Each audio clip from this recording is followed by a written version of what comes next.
ఆయన సిట్టు విచారణకే హాజరు కాబోతున్నారు. రేపు విచారణకు హాజరయ్యే వ్యక్తిని అంటే ఆయన దుబాయ్ నుంచి ఇక్కడ హైదరాబాద్ నుంచి దుబాయ్ పారిపోతే తప్పు, కానీ దుబాయ్ నుంచి హైదరాబాద్కు వస్తున్న వ్యక్తిని రేపు విచారణకు హాజరవుతాను అని ఫిక్స్ అయిపోయిన వ్యక్తిని ఇంత హుటాహుటిని అరెస్ట్ చేసి విజయవాడకు తరలించడం ఏంటి, మారు పేరు మీద వచ్చాడు అంటూ ఈ పుకార్లు లేపడం ఏంటి అని అంటున్నారు. మరి దీనికి సంబంధించి మీరు ఏమంటారు వేణుగోపాల్ గారు? మేడం, మీకు అదేవిధంగా ప్యానెల్లో పాల్గొంటున్న వివిధ రాజకీయ పార్టీ నాయకులకి, అదేవిధంగా విశ్లేషకులకి, 369 ఛానల్ ప్రేక్షకులకి అందరికీ నా నమస్కారం. మేడం సత్య గారు, వైఎస్ఆర్సీపీ నాయకులు బాగానే చెప్తారు, చెప్పేదానికి వేదాలే వల్లిస్తారు, చేసేదాన్ని మాత్రం దాన్ని పదం ఉపయోగించలేము, అలా మాట్లాడతారు. సాయిరెడ్డి గారు అంటే వైఎస్ఆర్సీపీలో జగన్మోహన్ రెడ్డి తర్వాత 2వ స్థానంలో ఉండే సాయిరెడ్డి వైఎస్ఆర్సీపీ పార్టీలో 2వ స్థాయిలో ఉండే వ్యక్తి. ఆయన స్పష్టంగా ఏదైతే సిట్ అధికారులకి మా వాంగ్మూలం ఇచ్చి బయట వస్తానే, ఏదైతే వాళ్ళకి స్టేట్మెంట్ ఇచ్చి బయట వస్తానే చెప్పడం జరిగింది. ఏదైతే జర్నలిస్ట్ కాలనీలో హైదరాబాద్ లో ఒకసారి మీట్ అయ్యారు, అదేవిధంగా విజయవాడలో విల్లాలో 2వసారి మీట్ అయ్యారు. వాదురేవరెడ్డి, Satyaprasad, MP Mithun Reddy, Sajjala Sridhar Reddy, Kasireddy Rajasekhar, OSD Krishnamma, IAS Dhananjaya Reddy, వీళ్ళందరూ కలిసి నాకు 100 కోట్ల అప్పు కావాలి అంటే ఏదైతే ఆ 100 కోట్లని 12% ఓట్లు, 12% ఇంట్రెస్ట్ తో ఆదాని తరపున 60 కోట్లను, డీకార్డ్ తరపున 40 కోట్లను తీసి ఇచ్చడం జరిగింది. దాంట్లో వాళ్ళు 40 కోట్లు మాత్రమే కట్టారు, మిగతా డబ్బులు కూడా కట్టలేదు. వాళ్ళు లిక్కర్ వ్యాపారంలో దాదాపు 500 నుంచి 1000 కోట్లు అవినీతి జరిగింది అని స్పష్టంగా చెప్తా ఉంటే కూడా అక్కడ అవినీతే జరగలేదు. కసిరెడ్డి సిట్ ఏమడుగుతున్నాడంటే, వాళ్ళు నోటీస్ ఇస్తే మీరు నన్ను ఏమేమి అడుగుతారు, నేనేమేమి ప్రూఫ్లు దావాలి, నేను దాన్ని ప్రిపేర్ అయ్యి రావాలంటే, అంటే నువ్వు ప్రిపేర్ వచ్చి చెప్పేదానికి ఆ సిట్ అధికారులు ఉండేది. వాళ్ళు అడిగినప్పుడు నువ్వు అక్కడ చెప్పాలి, నువ్వు మళ్ళీ వాళ్ళకి తిరిగి నోటీస్ పంపిస్తావు. ఆ నోటీస్ లో నిన్ను ఏం అడిగేది, నీ ఏ డాక్యుమెంట్ కావాలి అడగాల. ఇంట్రాగేషన్ లో వాళ్ళకి ఏం కావాలి వాళ్ళు తీసుకుంటారు ఇన్ఫర్మేషన్. నీకు అన్ని ఇచ్చి తెప్పించుకోవడానికి మేము అల్లుడా, అత్తగారికి అన్ని తీసుకొని రాయా అనేదానికి.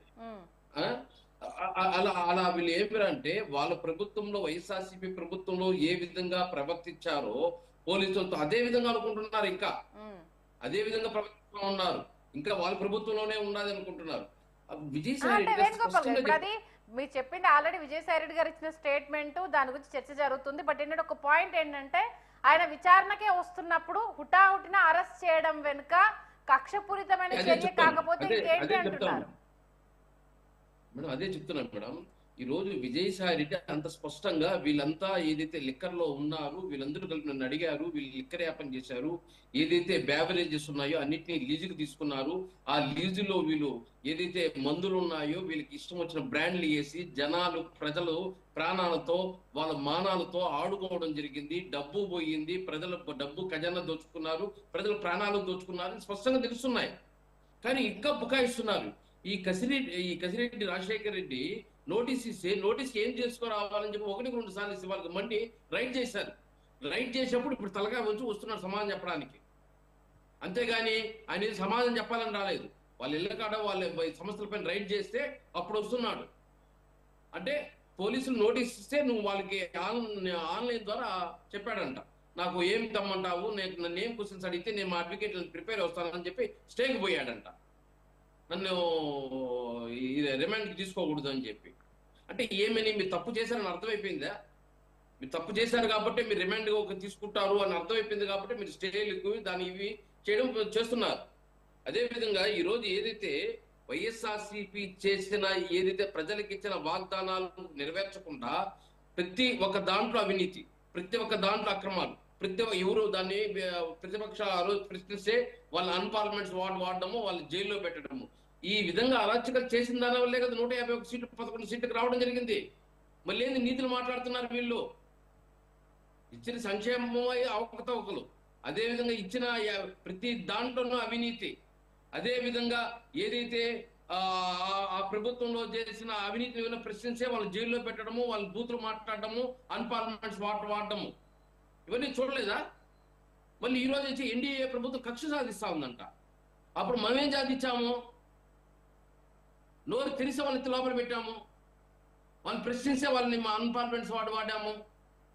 అరే మనం నీతిలో మాట్లాడినాము, నిజాయితీగా నడుచుకున్నాము.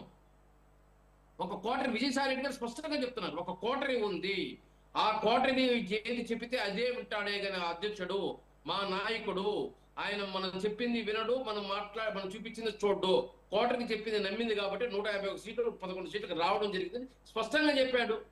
మళ్ళీ వీళ్ళంతా బుకాయిస్తున్నారు. ఆయనకి తెలియందా? విజయసాయి రెడ్డి సెకండ్ ప్లేస్ ఉన్నారు, ఆయనకి తెలియందా? ఓకే అంటే ఇప్పుడు కసిరెడ్డిని అరెస్టుకు సంబంధించి అంటే ప్లాన్ ప్రకారమే అదుపులోకి తీసుకున్నారా, లేకపోతే రేపు అతను ఎక్కడికైనా వెళ్ళిపోతాడన్నా? ఇప్పుడు ఈ అరెస్ట్ చేయడాన్ని ఎలా చూడాలి మరి? ఎందుకంటే ఇప్పుడు వాళ్ళు సమర్థించుకుంటున్న విషయం ఏంటంటే మేమేం మిస్టేక్ చేయలేదు, విచారణకు రావడానికే వస్తుంటే కక్షపూరితంగా అరెస్ట్ చేయడం, ఇది వాళ్ళంటే ఆధారాలు లేవు కాబట్టి ఎక్కడ దొరికిపోతారో అని ముందుగానే ఈ హంగామా చేస్తున్నారు అన్నట్టు వాళ్ళు క్రియేట్ చేస్తున్నారు. అదే సత్య మేడం, మనం ఇక్కడ మాట్లాడుకోవాల్సింది. ఇప్పుడు మిథున్ రెడ్డి గారు సిట్కి పోయి హాజరయ్యారు, ఆయన అరెస్ట్ చేశారా? విజయసాయి రెడ్డిని అరెస్ట్ చేశారా?